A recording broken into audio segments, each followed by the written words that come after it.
Je l'annonçais dans le sommet, regard analyste sur l'attaque de Tinzaouaten. Le Mali a été victime il y a quelques jours d'une attaque barbare et malsaine perpétrée par les forces du mal.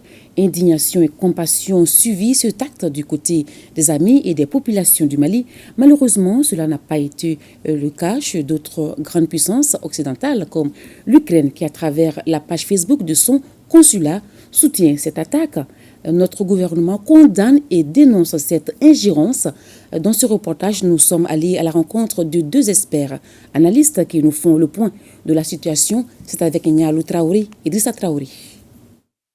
Du 25 au 27 juillet, nos forces de défense et de sécurité ont été victimes d'une attaque terroriste à Tinzaouaten, faisant de nombreux morts dans leur rang et celui de nos partenaires russes.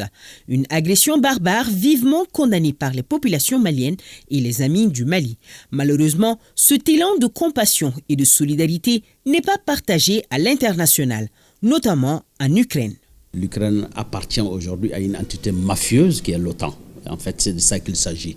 Parce qu'aujourd'hui, l'Ukraine frappe la porte de l'Union européenne pour faire partie de l'OTAN, en réalité. Donc, c'est une entité qui, généralement, est là pour chercher leurs intérêts en Afrique. Donc, ne pas le considérer comme juste un État isolé qui peut avoir des relations, mais qui appartient à une entité occidentale qui, effectivement, aujourd'hui, a des visées sur le continent africain. Il faut voir le problème sous cet angle. L'ambassade d'Ukraine à Dakar a ouvertement soutenu cette attaque à travers sa page Facebook en partageant une vidéo de propagande.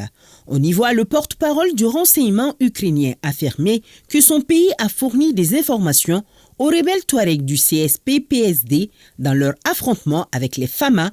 En lisant entre les lignes, le conflit russo-ukrainien s'exporte au Sahel, particulièrement au nord du Mali. Elle ne s'est pas transportée, elle a toujours existé. Voilà. Maintenant, les gens ont une plus grande visibilité de cette guerre. Il s'agit aujourd'hui d'une crise entre deux grandes puissances économiques. Alors, la Russie n'est pas une puissance prédatrice. La Russie est plutôt une puissance qui essaie de stabiliser son système à lui.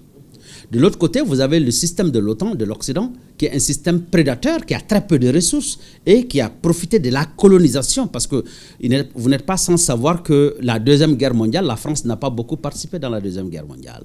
Et pour avoir son droit de veto, il a fallu effectivement que la France s'appuie sur les tirailleurs sénégalais. Donc aujourd'hui, l'équilibre mondial dépend de la capacité en termes de ressources. Donc cette guerre géostratégique s'installe dans le fait que l'Occident recherche les ressources et son hégémonie sur les pays africains.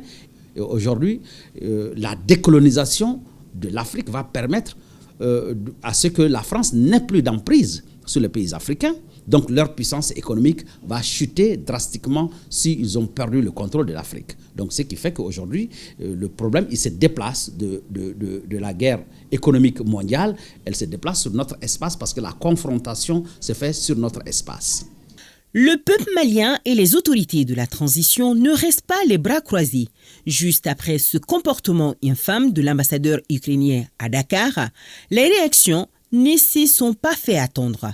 L'État malien, à travers son porte-parole, le ministre d'État, ministre de l'administration territoriale et de la décentralisation, colonel Abdoulaye Maïga, condamne ces affirmations inappropriées qui font l'apologie du terrorisme et en appelle à la responsabilité de la communauté internationale.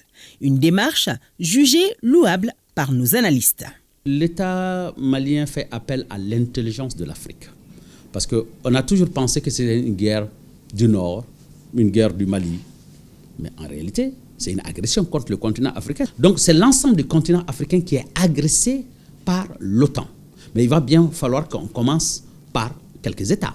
Après le Mali, il y a eu le Burkina, il y a eu le Niger, et il y a eu le Bénin récemment, il y a eu le Togo. Il y aura l'ensemble du continent africain qui sera sous attaque tant que nous n'avons pas résolu le problème de façon globale. Naturellement, lorsque des manquements aussi graves sont observables de la part d'un État souverain à l'encontre d'un autre État, il est de la responsabilité de la diplomatie, il est de la responsabilité de l'élite politique et même militaire au pouvoir d'agir. C'est cet agir qui expliquerait le pourquoi du contenu du communiqué qui nous a été partagé par le gouvernement du Mali.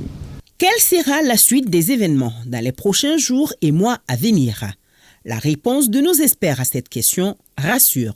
Pour eux, il revient au peuple africain de s'affranchir totalement des puissances internationales et de faire des États-Unis d'Afrique une réalité. Il ne faut pas aujourd'hui penser que les Européens vont nous rendre la tâche facile ou que nous allons nous développer et que le transfert de technologie va être facile. Il faut se mettre au travail. Je vois des gens qui paniquent aujourd'hui, comment on va faire, la communauté internationale est partie, nous n'avons pas d'aide. Mais la communauté internationale n'aide aucun pays sous-développé.